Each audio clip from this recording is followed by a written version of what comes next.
Aarangkada na ngayong araw ang ika-6 na campaign rally ng Alyansa para sa Bagong Pilipinas sa Negros Occidental. Inaantabayan na naman ang pagdaraos ng press conference ng Alyansa.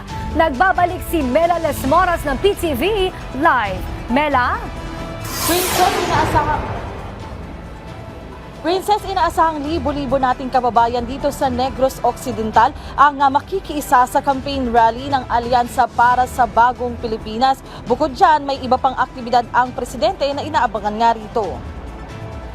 Katulad ng mga naunang kampanya ng Alyansa para sa Bagong Pilipinas, Ferdinand R. Marcos Jr. ang panunuyo para sa mga pambato ng administrasyon sa pagkasenador sa Hatol ng Bayan 2025. Gaganapin ang ika-6 na campaign rally ng grupo sa Victorias City Coliseum dito sa Negros Occidental.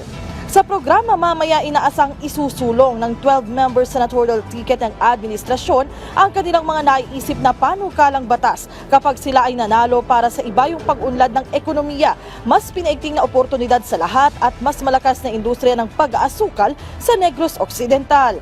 Itinuturing na Sugar Bowl of the Philippines ang Negros Occidental at sabi ni Alyansa Campaign Manager Toby Chanco, suportado ng mga pambato nila ang mga pulisiyang iba yung magpapaunlad sa industriya ng asukal habang mapapanatili pa rin naman ang makatwirang presyo nito.